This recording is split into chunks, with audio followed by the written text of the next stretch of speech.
Me and my husband aren't strangers to couples therapy. We haven't done it as much or as intense as I would have liked us to do, but we have done it. I took this man on down to the therapy people because he need help. I don't know about y'all women, but it ain't us, it's him, it's them. So I took this man on down to the couples therapy because he needed some help. I needed them to work on him, not me, because I'm not the problem. So anyway, the first time that we agreed to do therapy, he was a bit hesitant, like most men are. No shade to y'all, but yeah, he won't feel in there at first. He was a little closed off, and he giving me the side eye, giving the lady the side eye, because he don't really want to be there. He's like, answering very minimal to what she's asking, giving little short yes and no questions. She trying to get to know the man, and he just like, looking at me like, why are we here? So we just are talking, and we doing all the preliminary stuff that they do when you go to therapy, and they just asking where you from, tell me how you met, and all this stuff. And again, he just really not responding. So I'm jumping in and I'm answering all the questions because we done paid this lady, and we got to talk. So I'm giving all my 2 cents. I know how to do this already. I'm a therapist. So I'm answering all the questions. Yeah, what he meant to say was, and yeah, let me tell you what he be doing, and yeah, and this how we met, and blah blah blah blah. So this lady gonna look at me and say, so are you usually this talkative in the relationship? Ooh. Who's she talking to? I'm sorry, what? So then, as time goes on, she's giving us her observation of what she observed about us as a couple and what we got going on, and she comes back to me. And I'm so confused because, man, we're here for him. Why you keep talking to me? She comes back to me and she like, do you have control issues? I'm sorry. How much we pay you for you to be talking to me? I'm sorry. Do you have issues with allowing him to lead? First of all, Susan, I brought this man here for help, not me. I'm absolutely not the problem, Martha. He is. Fix him. And while we at it, let me go ahead and call Blue Cross and Blue Shield for some other recommendations, because you just don't seem like you're going to work out, because how dare you, Catherine? We are not here for me. We are here to fix him, not me. Not me. Needless to say, we didn't go back to her anymore. We didn't go back. No, I'm lying. We went back a couple times. But also, needless to say, she was absolutely right. She was absolutely right in that moment, because I had no entire business speaking for that man. And if he did want to say something, I won't give him the chance to form a thought, because I just knew. Like, I knew everything. I already knew the answer. Couldn't tell me that. I just already knew, ma'am. I have been with this man for umpteen years now. I absolutely know him, and you don't. So yes, I do know the answer. No, I don't have control issues, but at the same time, I'm also the problem. And I'm okay with that. Y'all ever seen that TikTok? Y'all know I love TikTok. I'm a TikTok girl. And the TikTok, and it's like, this is me Googling all my man's toxic traits, but then it ended up describing me. That's absolutely me. Because I'm like, fix him, Lord, not me. I'm not the problem. I'm fine in all this glorious perfection and all the divine ways that you have made me, Lord. I am okay. Who am I kidding? No, I'm not. I'm not okay. I'm just as jacked up as he is. That's the whole reason I'm sitting here talking to y'all on this podcast, because I ain't got it all together, and I know that, and I ain't too proud to not say that. We probably just as equally jacked up, which is why we make such a perfect match. We know this about each other. He jacked up, I'm jacked up. We gonna go to a therapist to help us be unjacked up. But I just thought, being the therapist that I am, that I knew more about his jacked up than my jacked up, because I'm a therapist, right? Wrong. I be knowing everything about everybody else, everything, but nothing about T. Nothing about T. Like, for a long time, I ain't know nothing about who I was. Like, baby, I could diagnose you down. I can diagnose you down. I study human behavior for a long time, and I do it as a sport. It's fun to me. Like, sit me in front of somebody, and give me about 30 minutes. I'm going to tell you everything that's wrong. But ask me why at 30 years of age, I couldn't still identify the source of my own anxiety. Couldn't tell you. Ask me why every time I get something, get ready to do something or, work towards something, my imposter syndrome meet me at the door. Y'all remember that one? At the door of every opportunity. And then fear takes over. I can't tell you that. I can't tell you that. Ask me how I spent 5 years in an abusive relationship. Didn't have the words or vocabulary to actually call it that because I was young, dumb, and naive. Couldn't tell you that either. Couldn't tell you none of that. But it wasn't being a therapist that helped me learn those things. It was going to therapy that helped me realize all of those things.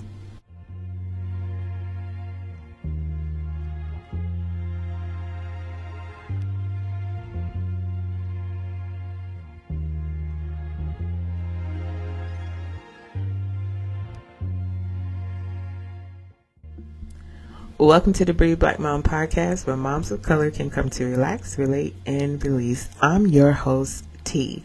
What's up, my BBMs and BBLs? Pause. And for those of you who may be new here and you are like, what the heck is a BBM and a BBL? And is she talking to the folks who went on down to Florida and seen Dr. Miami? No, honey. Although since I am done popping babies out, I won't even lie, like I've contemplated going to consult with Dr. Miami about a little mommy makeover, because breastfeed y'all, empty yam sacks. Yeah, all right, I'm off track. But no, my BBMs are my Breathe Black Mamas, and my BBLs are my Breathe Black listeners, because it's just not the mamas listening. It's daddies, it's cousins, it's internet aunties and friends listening too. And we love y'all for it. We love all of y'all for it. So I hope everybody is having a great week so far. And it is May 1st. Already. It is May. Like, I just said Happy New Year. I don't know about y'all, like, it's May. And time flies when you're having fun, huh? It's flying for us because we in May. Like, when I start this podcast in January, it is May. 5 months, y'all. It's May 1st. It's my daddy's birthday. Today is my dad's birthday. Happy birthday, Daddy, the Reverend, the doctor, the pastor, the Q dog himself. Y'all thought I was going to say his name. I am not. Y'all will not be on Facebook looking for my daddy. No, not now, but he know who he is. Happy birthday, Daddy. May 1st is his birthday. So happy birthday, Daddy.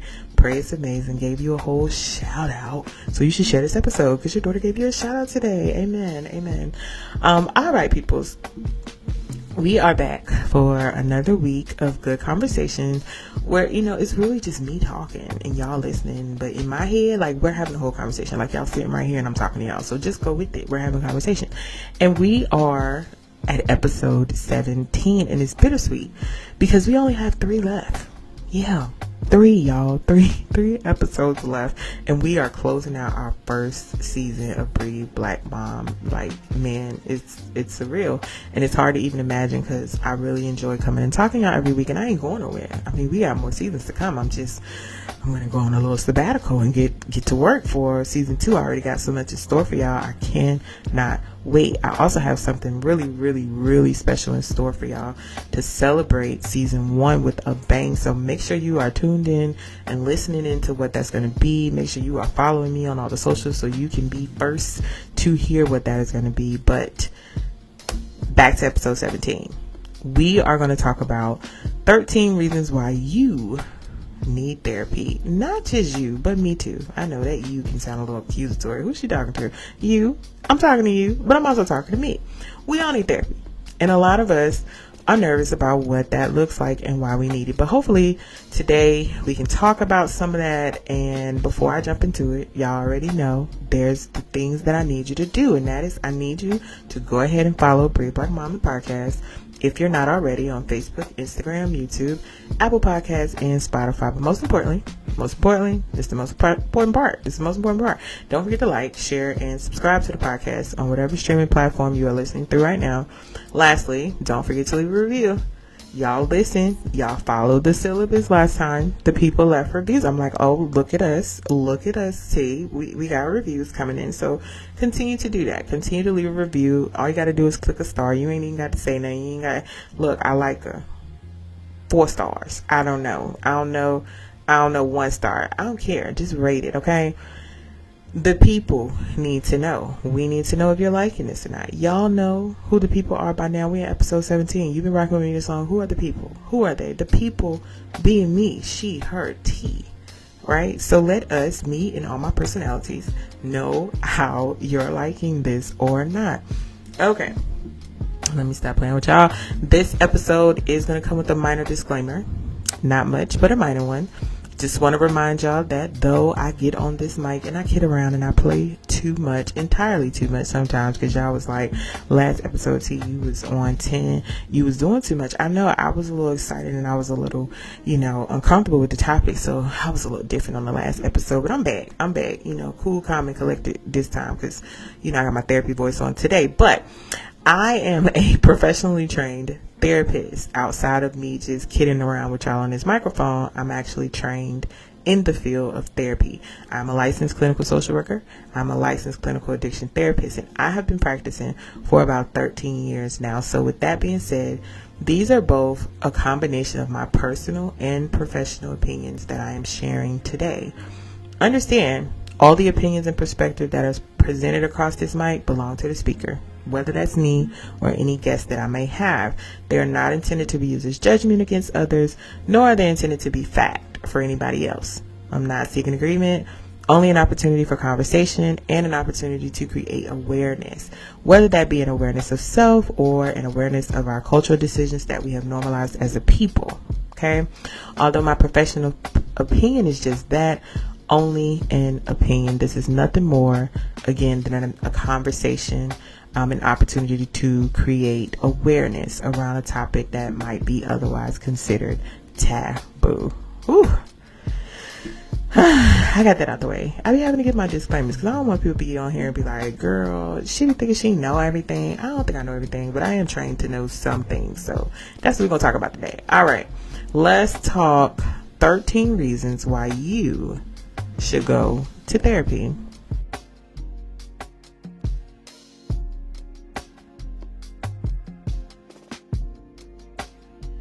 There's this really good series on Netflix called 13 Reasons Why.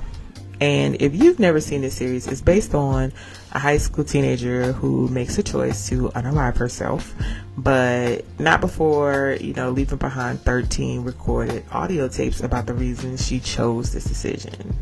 Dramatic much?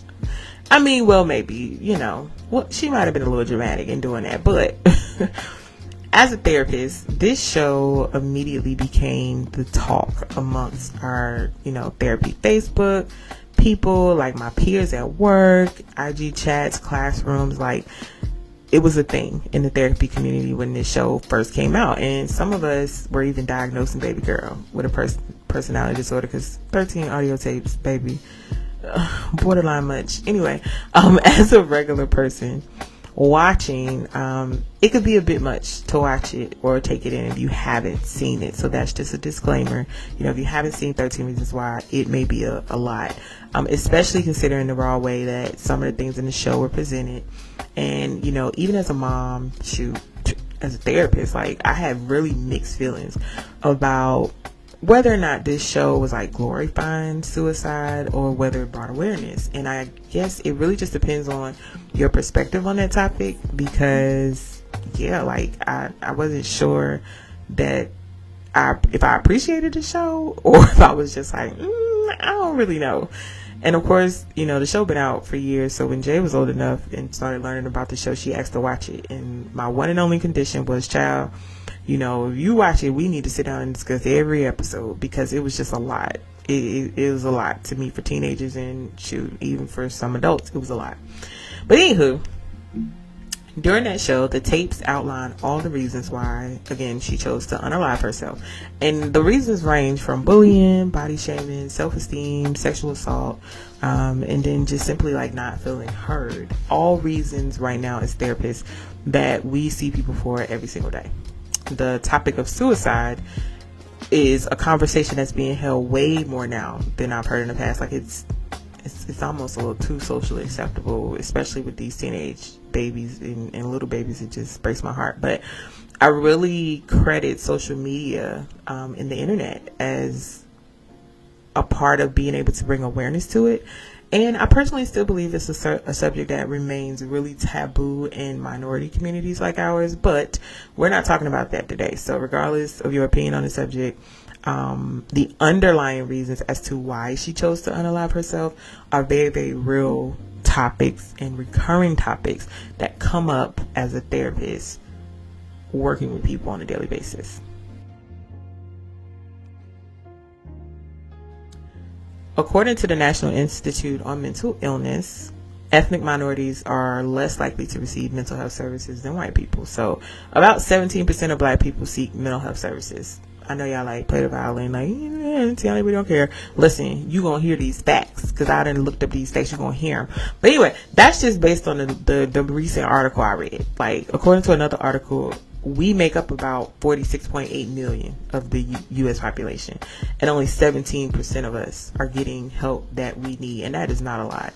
And when I say help, I mean mental health help. And listen, all y'all research scholars out there, don't be coming for me about none of these numbers. I don't care.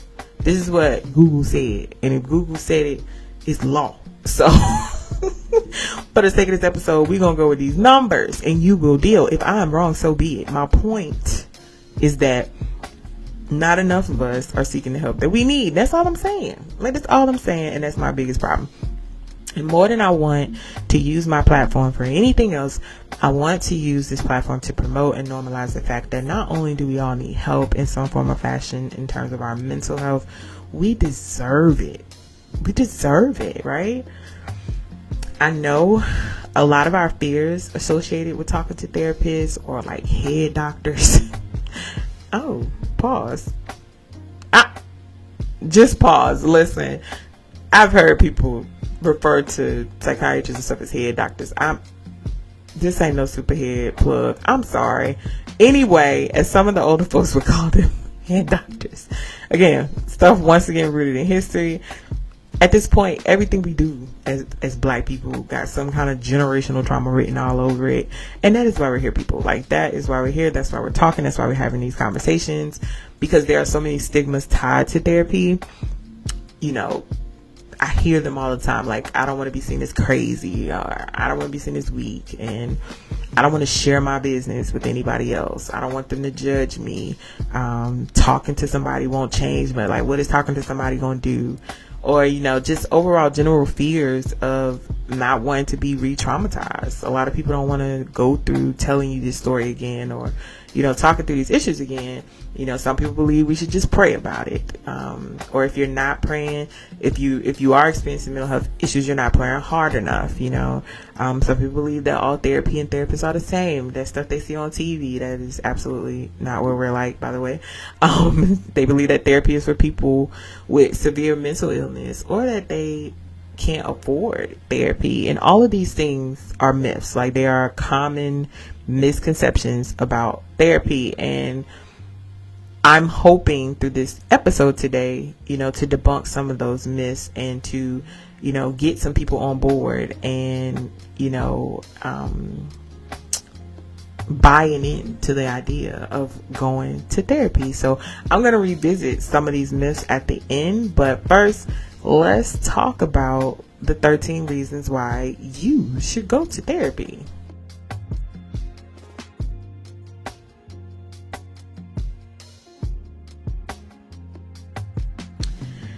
So, reason number 1 of why you should go to therapy. This one's simple. I kept it simple for you all. Reason number 1 of why you should go to therapy: because your mental health matters. That's so cliche, T. I know that's so cliche. And it sounds taboo. And as a therapist, I really feel like a broken record telling people this stuff. But it's so true. Like, your brain health is just as important as your physical health. I just spent an entire previous episode telling y'all all my business, talking about my weight issues, my body image issues, and all the things. And one thing we don't hesitate on doing is going on over to the doctor when something hurt or when something ache. Well, not all of us, because my husband, his ligaments got to be hanging off first. Like, he got to be sure the arm is outside of what it's supposed to be outside of, and the knee is out of the socket for sure before he gonna go to the doctor. He gonna make sure his temperature is 113.5. He got blurred vision, and he got a full body rash before he gonna go on over to the doctor and get checked out. Like, y'all men for, I'm gonna do a whole episode on y'all. I don't understand y'all. But anyway, we gotta get y'all some help too. The point is, we have normalized Western medicine. We got Walgreens on every corner, CVS, urgent cares, doctor's offices, and all the things. And these are all things that are, here to address our immediate needs for our body, but we neglect the mind. We neglect the mind, which is a whole part of the body. And as therapists, as providers, we're struggling to find services in the community, especially for mental health. We ignore the fact that the same way that we're genetically predisposed to certain health issues, we can also be the same with our mental health. There are so many ways in which some of us are born with our brains wired to work differently. We talked about the neurotypical and the neurospicy individuals of the world in ADHD is too much episode. We all made up different, biologically, genetically, and it all contributes to our mental health. Even taking into account where we are raised geographically, that contributes to our mental health. Did you know that people who live in places that don't receive a lot of sunlight are more likely to be depressed? I can't name the places right now, but it's places we talk about all the time that don't get a lot of sunlight. They are more likely to be depressed. They have really, really high instances of suicidal ideation. Go look it up. It's true. It's true. Vitamin D and sunshine directly affect your mental health and your mood. We need the sun. We need vitamin D to improve our mood. So things like that contribute to your mental health, which is why you have to take care of your brain health as well. Did you also know that certain traumatic situations can actually trigger your brain and cause you to, quote unquote, I'm saying this very loosely because I don't use these terms professionally, but to cause you to go crazy, as in layman's term, or to trigger a mental health crisis? We talk about Kanye all the time. Bless Kanye heart. I used to like the old Kanye. New Kanye, he got some issues. But I honestly believe that the death of Kanye's mom is what triggered a mental health crisis for him. And, that's just my opinion and my 2 cents. Some people would argue different, maybe. But I definitely believe that when he lost his mother, it was traumatizing. So that trauma triggered the mental health issues that we currently see him having in the media. But, the same way we run to Walgreens to grab NyQuil, when our throats get scratchy and our noses start to run, it's the same way we should be dialing our therapist number when our brains start to feel too clouded, or we're having more days crying and in the bed than normal.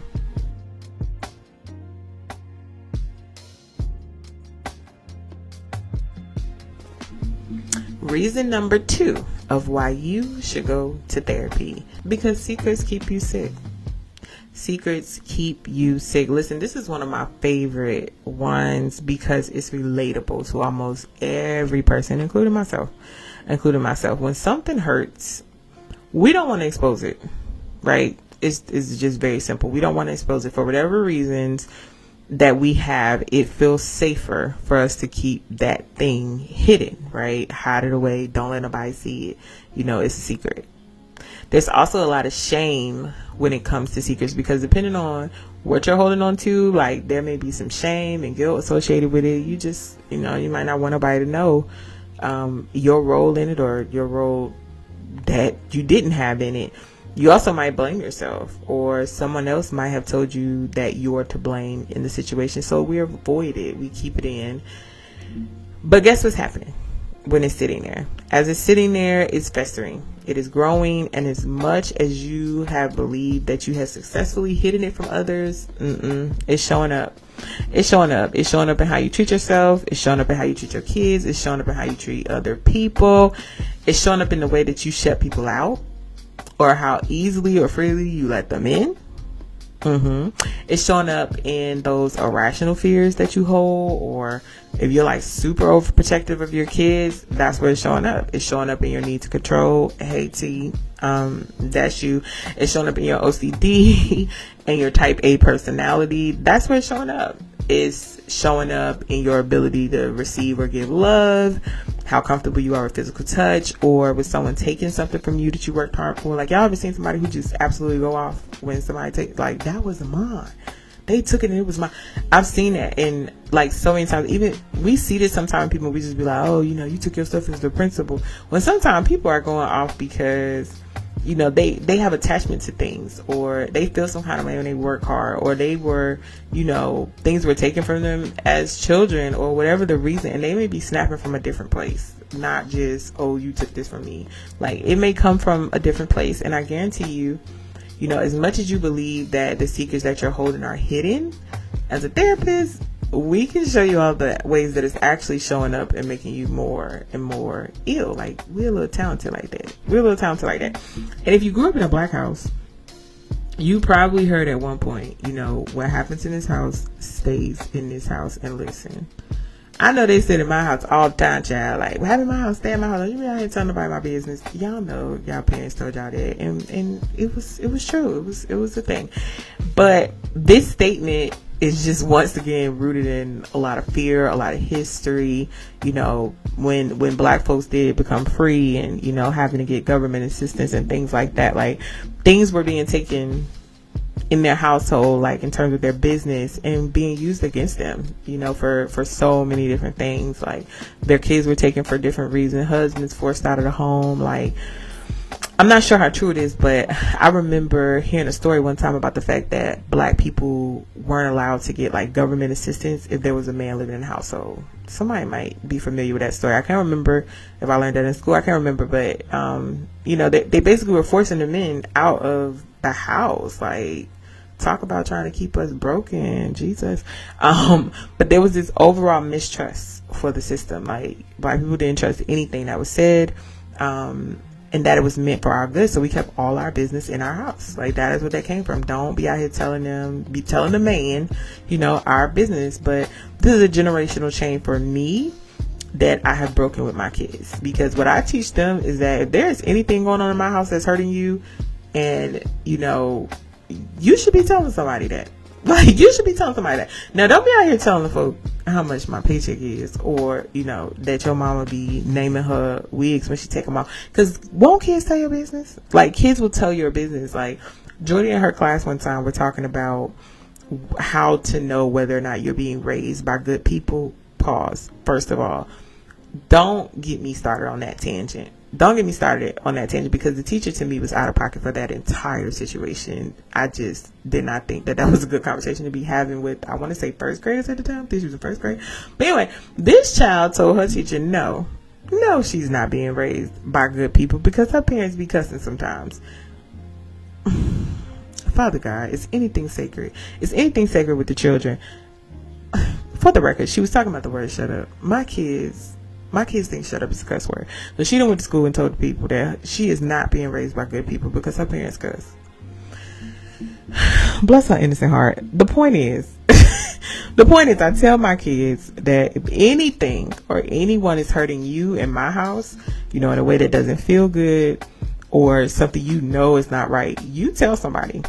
Ain't no secrets around this joint. And anybody who's asking you to keep any secrets, they need to be outed. You need to be telling us. Nobody should be asking you to keep a secret. So we break that rule in this house. Like, what happens in this house don't stay in this house, because kids be telling your business. But I also don't want it to, if it's something that needs to be told. There's also a book that's popular in the mental health field. The book is titled The Body Keeps the Score by Bessel van der Kolk. Ooh, forgive me if I didn't say that right. I'm gonna include that title in the description for people who want to go check it out. But it pretty much explains how trauma experiences show up in your body over the years. Like, what happens to you shows up, whether it's through a somatic complaint, like whether it's through digestive issues or headaches, or aches and pains in your body, or whether it's through your mental health, or how you're treating people, or how emotionally stable you are. It's been even said, not in this particular book, but the DNA and the trauma of our ancestors is still being carried and passed on through our body. So some of this anxiety I carry that I still can't explain could very well be what was wired into the DNA because of the trauma that people before me carried. I shared in Jay's episode, if you listen to Meet Jay, that I very much believe that the trauma I was experiencing while I was pregnant with her, I passed on to her. I believe that. I believe that I passed that stuff to her because I was carrying her. She could feel that stuff. I was already kind of entwining some of that crap in her body, and she didn't even know what was going on. But to my point, those things, they got to have somewhere to go. They need somewhere to go. Your body is manifesting them in another way if you're not dealing with it. Think of a normal wound or an injury that you might get. And if you're anything like me, I'm a punk. So if I get something as minor as a paper cut, first of all, give me a Band-Aid. Give me a Band-Aid. Yes, I want one. I don't care that you can't see it. And I need some Neosporin peroxide. Put a splint on it if you have to. And don't require me to do nothing with it for at least 24 to 48 hours at minimum. Because now I'm on the injured list. Matter of fact, add me to the 6 and shut-in list, like into the prayer line, because ouch. I don't like for stuff to hurt me. I don't want to. So I get a Band-Aid, right? And the Band-Aid is going to cover the wound. It's going to help us protect the wound. It's going to keep it away from the elements and all the things that could cause, pain to the wound. But Band-Aids aren't meant to be worn long term. And me, I'm a good sister. I'm going to wear that thing. It's going to have the little strings, the little fray. I'm going to wear that Band-Aid until I can't wear it no more. At some point, if you go to a doctor, any kind of wound and stuff, we are encouraged to remove the Band-Aid, right? They want you to take the Band-Aid off because they want the wound to get some oxygen, because allowing the wound to get oxygen allows the wound to breathe. It is a part of the healing process for the wound to get oxygen. If you're like me and you like to keep the Band-Aid on, guess what's going to happen? It's going to eventually get affected. It's going to eventually get infected. And now, where there was just a minor paper cut, sepsis, because y'all know I like to jump to the string. Sepsis traveling all through your body, hitting all the other organs. Started with a paper cut. Ain't got nothing to do with the cut no more. Just because I didn't want to take the Band-Aid off because I didn't, I was scared. We can't heal what we don't expose, y'all. We can't heal what we don't expose. So in order to heal it, you're going to have to open it up. What was once a wound, because things start off as a wound, it's open, it hurt, you got to cover, you got to treat it and all that. It will eventually become a scar.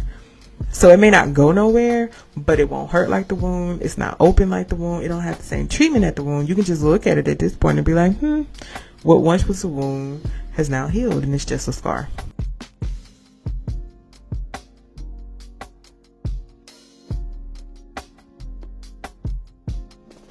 Reason number 3 of why you should go to therapy, because zodiac signs aren't why you hate people. And Mercury getting her micro braids, or whatever y'all be saying, and the Mercury be doing the thing with the grades, that's not the reason why you aren't a good communicator this week. Now listen, I ain't gonna stay here too long. I'm not gonna stay on this topic too long. You know why? Because the zodiac people like to tussle. They like to tussle, they like to fight. I'm too old to be fighting, okay? I'm not as quick on my feet as I used to be, and I don't have the reflexes that I used to have. So I'm not here to judge your beliefs. Remember my disclaimer. Know your spiritual choices and your practices. What I am challenging, though, is the fact that nurture and nature can have an impact on why you are the way you are. So it could be the fact that, based on what you believe, the stars aligned into the Big Dipper when you were born, or it could be that you were neglected as a child. Is all I'm saying. That's all I'm saying. It could be that you are an emotional water sign and no one ever listened to you as a child. Just hear me out. It could be both. You can just find you a therapy. Find you a therapist where you can bring your crystals, you can bring your zodiac calendars and all the things, and just get you some help with the things all at the same time. There's plenty of us out there. We cater to all the things and all the demographics. That's all I'm saying. I'm gonna get up off of number 3 because I ain't trying to fight with y'all.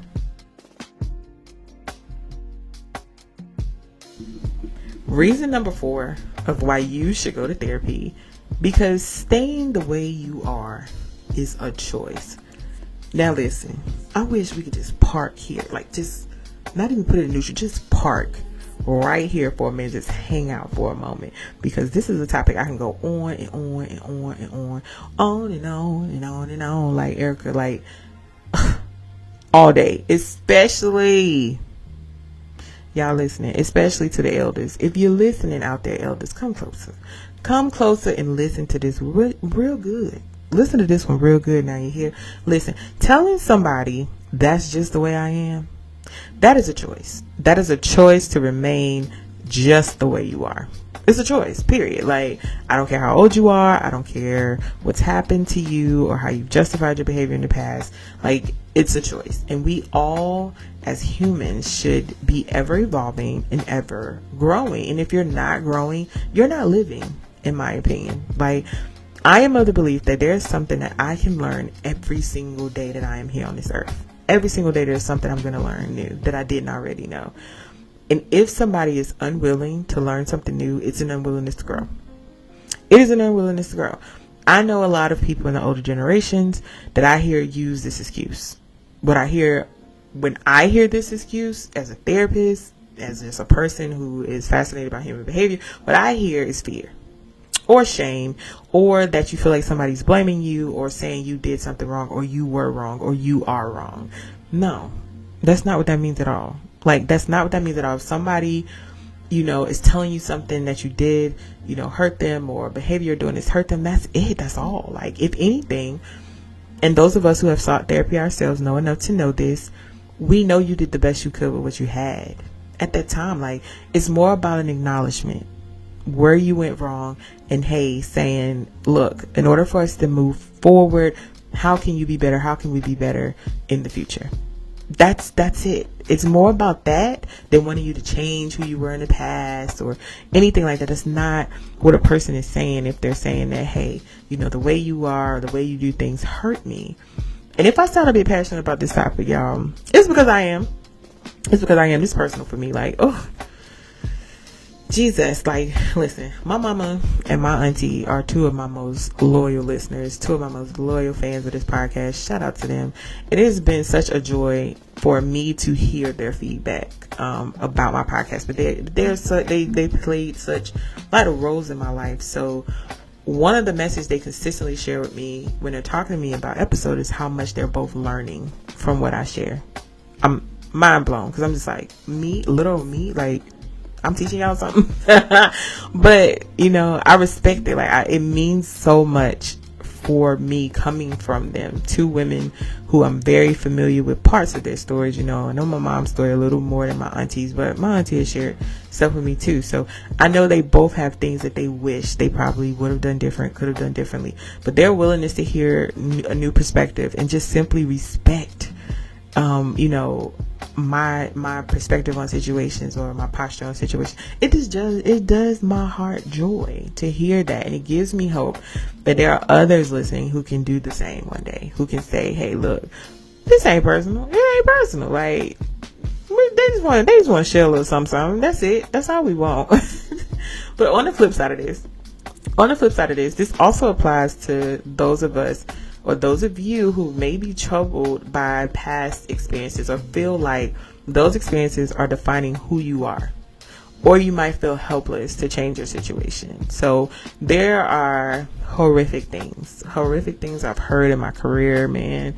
Not so horrific things, but still pretty bad experiences and pretty bad hands that have been dealt to people in their life. Most of which were not their fault. Most of which you did not deserve. They did not deserve. And at times, like, that pain, having to address that pain, going through that pain, it might feel like it's too big. And I don't want to talk about that. Like, I don't know nobody who willingly wants to talk about stuff like that, because it might feel unbearable, and you don't want nothing to do with that. And this is, again, why we have therapy. Things like that aren't meant for you to carry it alone or try to sort through it alone. Like, you may not have the capacity, and that's okay. It might be too big for you, and that's okay. It may not be your fault that the thing happened to you or the experience happened to you, but it is your responsibility to get up and change your outcome, right? Let me give you an example that I give my clients. So at the facility I worked at for years, there was a volleyball court, and they used to love playing volleyball, right? And I used to always talk to the people who, they, but this hurt me, why they do me this way, da da da da, it ain't fair, and they should have did this and they should have did that. Yes, all the things, because let's validate your experience, and that shouldn't happen to you. But here's the thing: if you're out there playing volleyball or basketball or whatever you play, and somebody knocks you down out on the volleyball court, that's not your fault. Somebody come to you, boom, push you down. It's not your fault. You didn't do that. It ain't your fault. It is a choice from you at that point whether you're going to lay there or whether you're going to get up. I can lay there. I can say they pushed me down. It wasn't my fault. I ain't pushed myself down here. I ain't pulling myself back up. And I can let people run over me because the game going to keep going. The game going to keep, they going to keep playing. They ain't going to pay you no attention after a while. Oh, she down there. Okay. She must want to stay there. All right, we keep playing. They might step over you. You might get kicked, might get a little dirt in your ass, but they ain't gonna pay no. And you can choose to just lay there in your misery. Oh my God, they pushed me down. Oh God, they pushed me down. I'm just not gonna get up. Or you can choose, despite how you're feeling, despite the fact that it was not your fault, you got pushed. You can choose to get up. You can choose to get up. It's a choice to just lay there. It's a choice to lay in it and just, I can't get up. This happened to me, and I just can't get up. You might get up scarred. You might get up, you might have a few broken bones, you might be wounded a little bit, lip might be busted, nose might be broke. You might even have to go to the ICU. You might have to go to ICU, depending on who you're playing with. I don't know who you're playing with. It could be, Goliath playing with David. I don't know. But you might have to go to the ICU. But eventually you will heal. Eventually you will heal. It wasn't your fault. But your decision to get up and do something about it, you'll heal.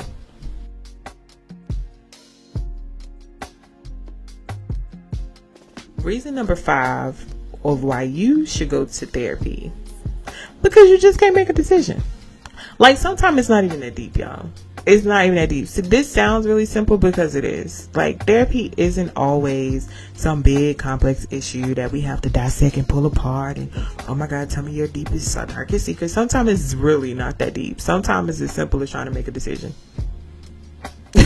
That's it. Some people come to you and they're just like, yeah, I'm about to get a new job. I'm about to move. I'm in this relationship. I just need some help sorting through it. That's it. Like, it doesn't always have to be painful. It doesn't always have to be trauma. Some of us just have issues with simple executive functioning. I need help planning my day. I need help becoming more organized. Like, guess what? A therapist can help you with that. A therapist can help you with that. Like, I absolutely filled up my therapist calendar. I was trying to make a decision about whether to leave a job or not. I was on there every week. I was on there every week because I adored my job at the time. And I was like, but I'm just bored and I can't make a decision because I like this job and it's paying me nice. But I'm just bored and I really want to go to this job. Every week, child. Every week we sitting there making pros and cons lists, just trying to make a decision. Won't that huge happening? My life won't fall apart. I just need to know if I'm going to leave this job. That was it. That was it. And if you're a loyal listener, like, I've even used therapy to help me plan my Disney trip. Yes, God, honey. Because a girl like me with anxiety, like, I just overthink all the things. All the things I just make bigger than they need to be. And me and her was in there, like, looking at the itinerary and all the outfit coordination and all the things. And she was like, T, get yourself together. What is you doing, girl? I'm going to need you to go ahead and log out and throw that out for me. Like, what are you doing? What are you doing? I needed her to check me. I needed her to check me because I wanted to enjoy Disney World. I didn't want to be down there with all the anxiety things in my head. I just wanted to enjoy the trip, and I was able to enjoy the trip. You know why? Because me and my therapist was doing some work before I went. Like, that simple. That simple. We weren't on that crying. We was on there laughing because I do too much when I'm planning. Like, that's simple, y'all. And there's this photo. Every time I see it, I try to share it. And it shows two people. One is a therapist, one is a patient. And the patient has like a ball of yarn over their head, and it's just all tangled up in all different colors. And as they're talking to the therapist, over the therapist's head is each ball of yarn in its color, and it's sorted out. And I'm like, oh my God, that absolutely just depicts what happens in therapy. Like, you may come to therapy all frazzled, feeling like, oh my God, I can't get all the things out my mind. And it is literally our job to help you sort it and be like, okay, red goes over here, blue goes over here, yellow goes over here. It's okay, because we can see something different than you can see because you're sitting in your mess. But we're on the other side, we're unbiased, we don't know you, and we're just like, I can see how that could lead to this, and we're just helping you sort it all out. Reason number 6 of why you should go to therapy. Because your kids gonna need it too. Because your kids gonna need it too, and guess what? That's not a bad thing. It's not a bad thing. I used to say all the time that I was afraid that these kids were gonna grow up and need therapy, and guess what? They probably will. I've just accepted it because I just don't be knowing. Sometimes they're gonna be right in there talking about the days when they was walking around this house on eggshells because their mama was in the mood. She was yelling, she was slamming stuff, and because her house won't clean. They gonna absolutely be remembering that. Or the times that they was trying to tell me about the people bullying them, and I was just yelling and telling them to punch them and tell them to say your mama. Like they're absolutely gonna be on the Zoom call on someone else's couch talking about me one day, and I'm okay with that. I'm okay with that now because you know why? I know the power of therapy. I know it's going to bring me comfort knowing that, one, they know and they found a safe place to process their feelings and learn how to cope. But also, for me, I know that through their processing, it's going to hopefully help them understand that their mama won't that crazy. Like in all her craziness, I understand her. Like, I understand, baby. I'm going to help you with the copay. Just go. I don't care if you talk about me. Go. I've also talked about in a previous episode that, Jay has an absent father. We discussed this briefly with her. And as she got older, this resulted in, daddy issues. It resulted in, questions and things that I was some prepared to talk about and others I wasn't. But as soon as I realized that we were getting to that point where I'm like, all right, I no longer have an unbiased opinion. I can no longer answer this question without being, without having some feelings and opinions. I right nicely signed on up with a therapist. I right nicely gave her a therapist who could help her navigate this stuff without me unfairly tossing my stuff all up in there, because that's not fair to her and that's not healthy for her. Even when my grandmother passed, that was Jordy's first experience with death. She did not do well with that death. And you know what? I got her some grief therapy because I ain't know how to give her the words, child. I'm still grieving myself. So I got her some good old therapy, and there we go. She was getting through it. I'm still searching for new therapists for my kids. All of them. Jay, Jordy, and Pooch. Like, I want to introduce early. I'm trying to normalize it for them, that just as quick as mommy will hop up and run you to the doctor, she'll run you on down to the therapist talk. Like, I also just realized as a therapist, we are the worst trying to help our own families. Father help us. Like, none of us, all my therapy girlies, if you listening, y'all know, y'all laughing right now because none of the stuff we learned applied to anybody when it comes to people we love, because we forget. We forget the deep breathing. We forget the coping skill. Just punch in the throat, child. Cuss them out while you at it. Like, these people we love, we don't be using all them tips and tricks. We got to send them to therapy too, because we don't know. I hope y'all praying for us. Because helpers need the most help. But my point is, get therapy for the babies. Take them, model it for them, learn about it together. Take them to therapy.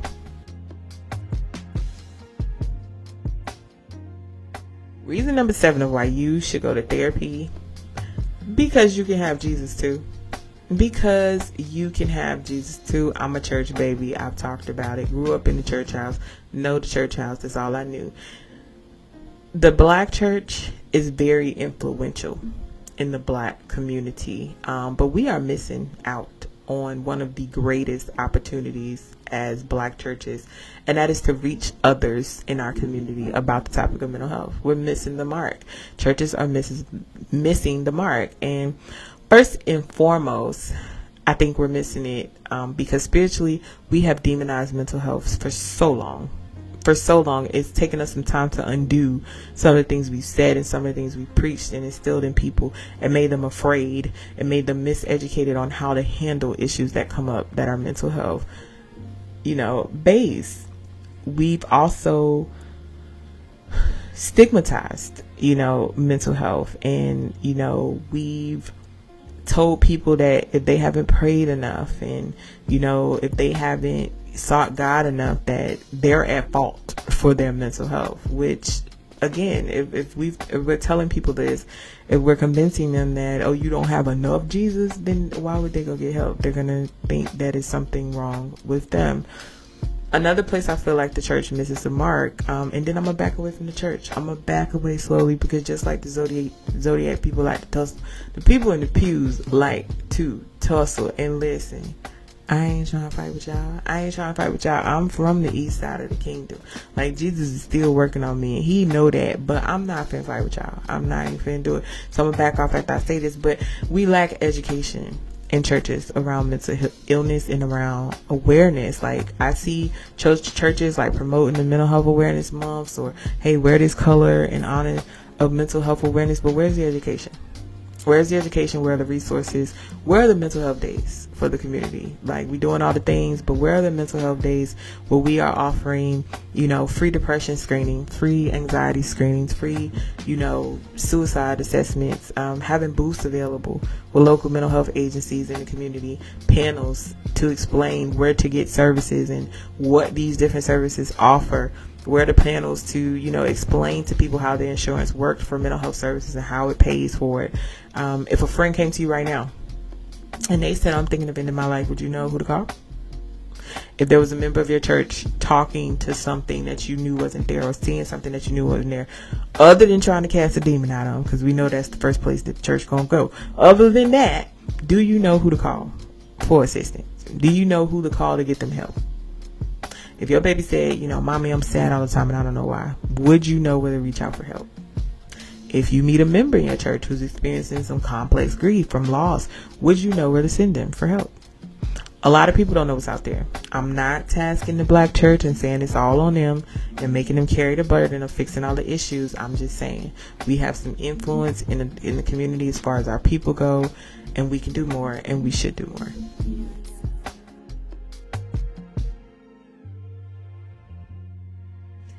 Reason number 8 of why you should go to therapy. Because sometimes you're the problem. Yeah. You heard me. I said it. I did. And if I can know that sometimes I'm the problem, because I know I'm the problem sometimes, somebody has to say it to you too. Somebody got to say it to you. Sometimes it's you. Yep.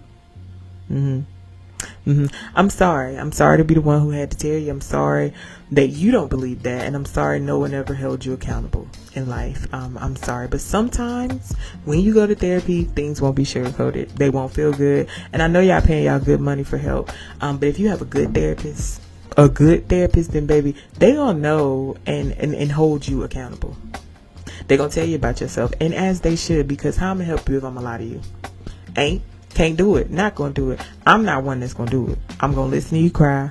I'm gonna validate all those emotions. I'm gonna have some tissue on my table if you like to get you some. But then I'm gonna say, baby, but that's you. You're the problem.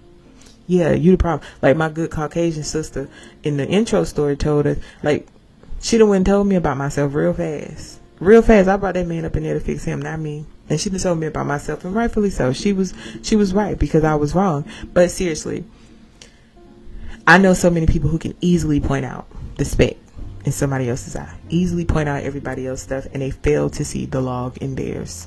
I be watching y'all on social media. I be diagnosing y'all every single day that I get up on there. Lord bless it. And I be watching y'all, talking about the haters and everybody jealous of you and everybody in competition and you, and everybody don't like you for a reason. And, every other day you get rid of a friend or somebody done walked out your life, and it's always their fault. It is always their fault. And I be watching the people who can't keep people around them. I be watching them. And I be just like, I just want to tap them on the shoulder and be like, psst, psst, it's you. It's you. And unless you're ready for that kind of reality check, you might not be ready for therapy. You might not be, because that kind of honesty and therapy requires awareness. And if you're not ready to be aware and open, it's not for you yet. And again, if you don't have a therapist already, if you're working with a therapist who won't check you like this, find another one. That's just my suggestion. Let her go and find you somebody. Get somebody else to do it. All right.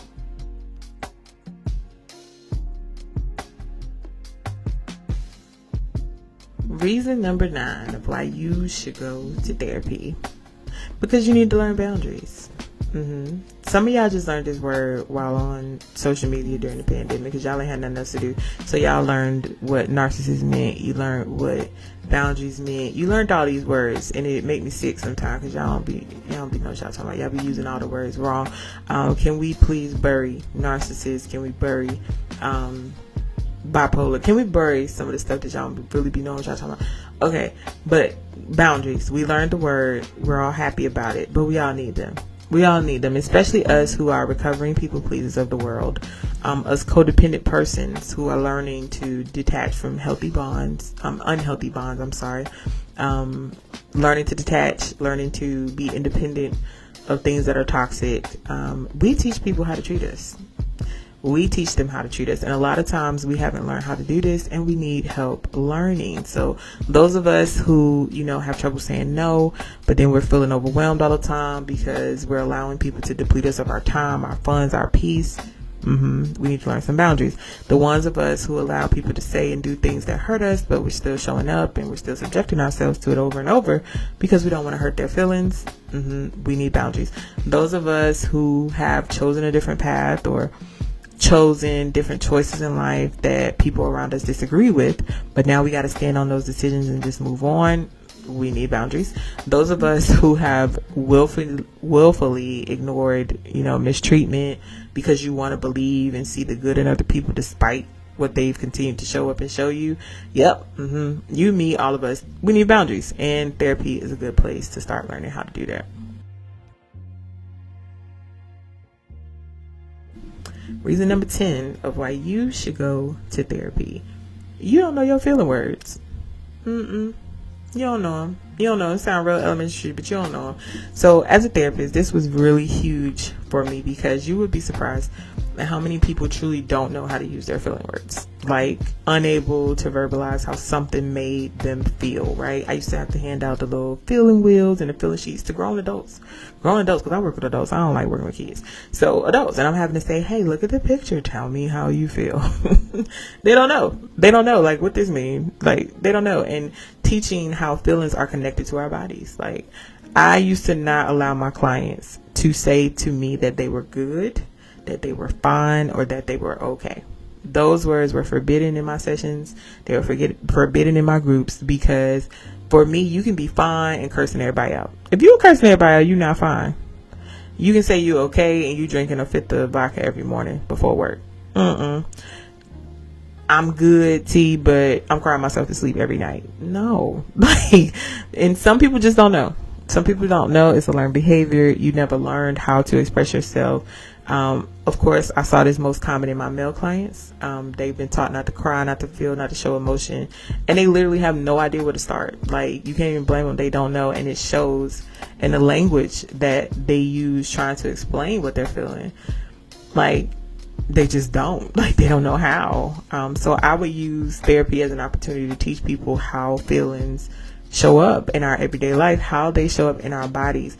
I tell people, I'm saying this to you now as listeners, think about your body and think about how your body responds to emotions. If you don't realize that yet, really truly stop and think about it. When you're angry, what happens? Like, some of us, our temperatures rise, some of us get a little vein that pop up our head, heart start racing, palms start sweating. Like, our bodies have physical reactions to emotions. If you're anxious, your body does things. If you're happy, your body does things. If you're content, your heart rate and all that thing, your body is showing you what you feel. And unless you're able to identify that, you're not going to know. You're gonna walk around using words like okay, good, and fine, and really you're anxious. Really you're sad. Really you're content. Really you're fearful, or whatever the case. I also try to explain to people the soda bottle example. Like, if we keep our feelings bottled up, with a soda bottle and all that pressure, you just shake it, and eventually you're gonna pop that cap and everything gonna explode. That's how our feelings work inside of our body. There's a lot of fear in feeling feelings. People don't want to feel feelings, especially when it comes to big emotions like trauma, grief. They're afraid to open that box. Nobody showed me how to open this box before, and who gonna close it? That's what happens. It sucks. It hurts. I don't want to feel it. There's a lot of reason too why people abuse substances. It's feelings. They don't want to feel it. It really just comes down to that. I've been working with addicts for years, so they want to numb. They don't want to feel the things that hurt. But I like to teach people that just like the weather, our feelings change. Like, they don't remain the same. It may hurt today, but you learn how to get through it. You learn how to cope through it, and they change. Reason number 11 of why you should go to therapy. Because dysfunction is not normal. Listen, some of us are very, very, very comfortable living and operating in dysfunctional. And it's become so normal for us that we don't recognize it when things aren't that way. Like, that includes dysfunction in our families, our relationships, our friendships, our jobs. We don't realize that, stuff like somebody calling us out our name is not normal behavior. Hitting us, not normal behavior. Constantly being put down or disrespected, your boundaries being violated. That is not behavior that is normal. I spent years, again, in an abusive relationship. Even before that, with relationships where we yell and we calling each other names. So when I get with this man that I've been with for about 17 years now, and he just get mad and go sit on the toilet for 3 hours versus calling me out my name, I don't know what to do with that. I was confused. I don't know what to do with that. Oh, you ain't gonna, what? Like, people do that? I didn't know because I'm used to the name calling, arguing, yelling, screaming, slamming doors. It was something completely different, and I was like, oh, everybody in dysfunction? I didn't know that. And as we know, some people who raised us, they didn't know no better. They did the best they could with what they knew. So there are things that were normalized for us, abusive actions, behaviors, exploiting behaviors that we just didn't know no better. So refer back to reason number 9 again with your boundaries. And yeah, dysfunction ain't normal, and that ain't how we should function. Reason number 12 why you should go to therapy. Because your family and friends aren't trained therapists. I know that's your boo, that's your bestie, and they might be good listeners, but they aren't trained professionals who aren't biased and can help you to come to a more logical decision without any emotions involved. I tell you all the time, like, I'm a therapist, I'm just not your therapist. And because I'm loyal, like, that means to y'all too. And sometimes I'm loyal to a fault. But once I love you, like, my advice ain't gonna sound too clinical after a while. Like, what they did, what, girl? What? Oh, what's their Facebook name? Like, where he work? I heard if you flatten 3 tires and now 40, insurance won't pay for it. Like, you don't need people like me helping. I'm an actual therapist, but you don't need me on your team. For real, you want somebody who is unbiased to your situation. It also helps you to be able to open up more when the person you're talking to doesn't know you or your family or all the people you're talking about. It's just easier to talk to strangers because at the end of the day, just like a doctor is trained to know your body and help you heal where it hurts, it's the same here. We're trained, we've studied this, and we know human behavior. And lastly, reason number 13 of why you should go to therapy. Because it works. Simple. Because it works. In our treatment facilities, working with people in recovery, in AA and NA, they have this saying that goes, it works if you work it. It's very true for therapy. It works if you work it.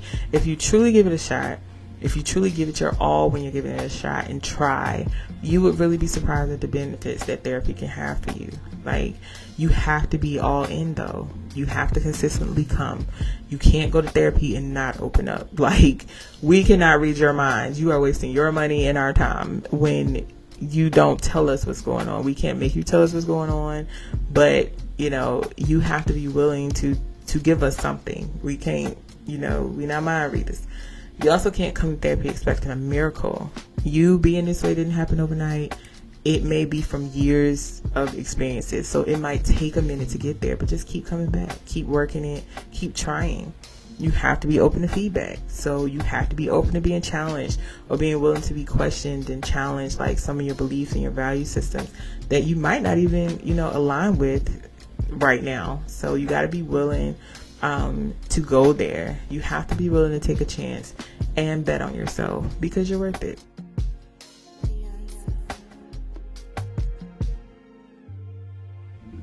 Okay, bringing it back around town to go over some of these myths that I went over in the beginning. First of all, you're not crazy if you get therapy. You're not weak for wanting help. You're actually stronger and courageous to say enough is enough.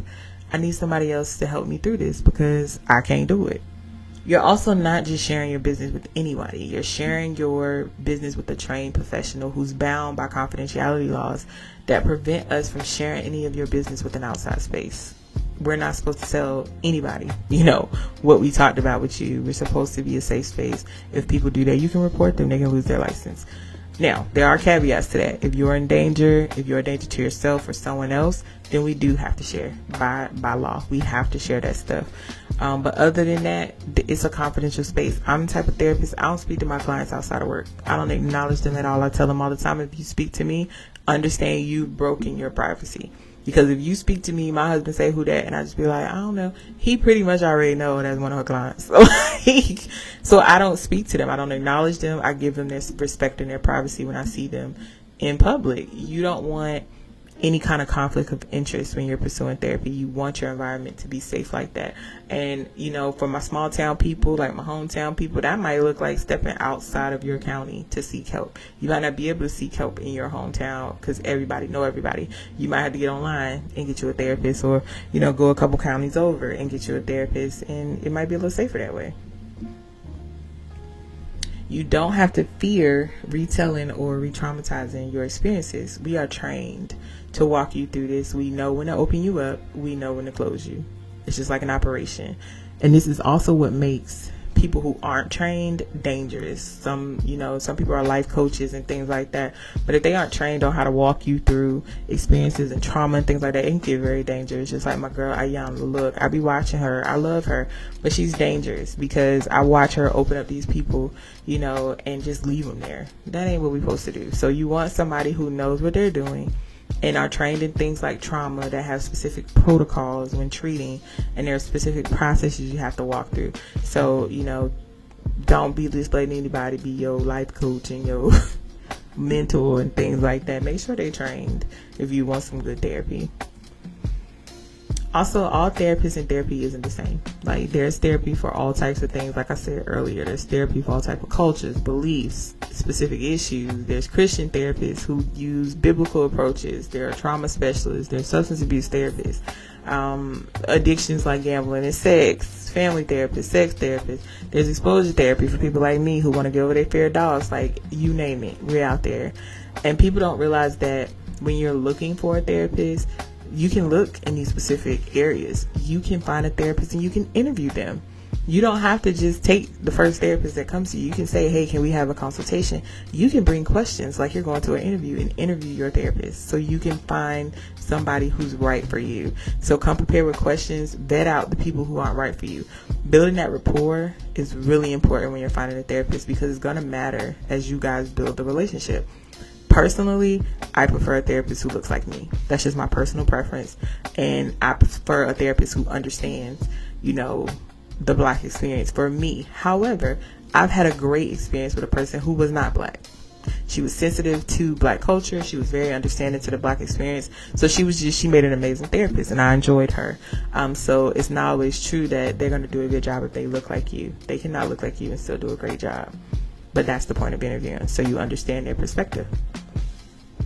Another myth is that talking won't change anything. That's not true.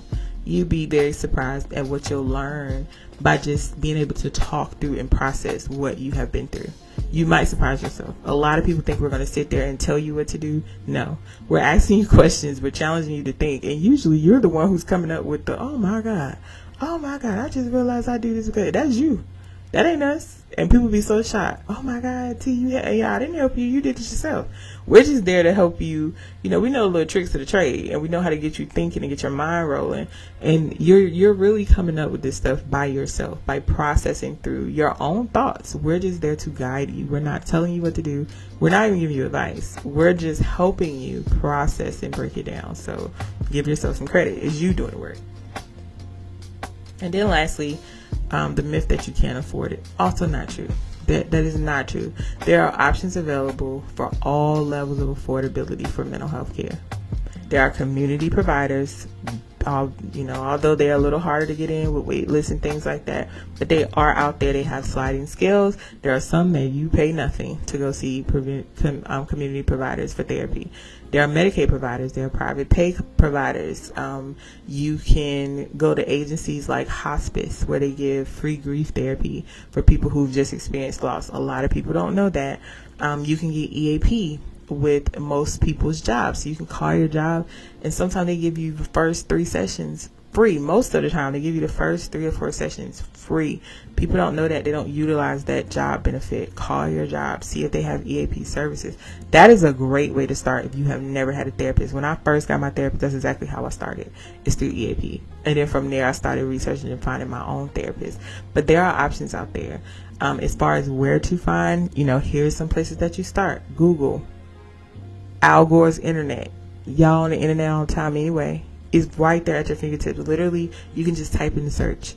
Mental health providers near me. Therapists near me. Affordable therapists near me. Free therapists near me. Medicaid therapists. Like, you can literally just Google it. One of my favorite resources to give, especially to the Black community and Black women, is Therapy for Black Girls. That website, you can type in your zip code and it will send you all the areas that are, all the therapists that are right there in your area. Very easy tool. You can search for community health agencies, which are the ones that are going to be either free or sliding scale. They're out there. The next place you can start is your primary care doctor. A lot of people don't realize you can tell your primary care doctor, I am feeling sad. They be doing these assessments now. I am feeling anxious. I need help. They will refer you. Your pediatrician, if it's your kids that need help, they will refer you. They will look at your insurance. They will send you to people who are within network. You gotta say something though. You gotta say something. I already mentioned your job. Call your job, get EAP services. Your local health department or government agency, social services, they have access to all those, especially social services. They got first-hand access to all those people that you can get access to. Act. If you know somebody who has like substance use or suicidal ideations, homicide, your emergency room, your local emergency room, take them there, ask questions, ask for behavioral health centers near you. They have them. And then lastly, your insurance provider. Call the number on the back of your card. Ask them, hey, what are my mental health options? What's my copay? Who can I see? Who's within network? Ask the questions, people. Do the work. And if you don't know, you can ask somebody like myself, another therapist, and we are more than happy, to get you the help you need. So these are just some of the myths and tips, that I wanted to address. And, there's so much more, of course, that prevent and hold us hostage from getting the help we deserve. If there is something I missed or a question you still have, feel free to hit me up in my DMs, my emails. I would love to answer any more questions regarding where to seek help and how. Again, what I want more than anything is to use my platform to help our people learn new ways of thinking and accessing things that they may not have known were available to them. Healing is a part of breaking generational trauma. And if you can't be committed to breaking cycles, you won't be committed to changing. If you want to break cycles, I said that wrong. If you want to be committed to breaking cycles, you have to be committed to making a change. That's what I meant to say. I'm tired, y'all. Like, I don't know if y'all can tell it in my voice for this episode. Your good sis is exhausted. But I'm pushing through to get y'all an episode because I am so tired. But anyway, the change starts with you. Okay? The change starts with you because you deserve it. You deserve it. Now go on. Go ahead. Go on, get you should go get you some therapy.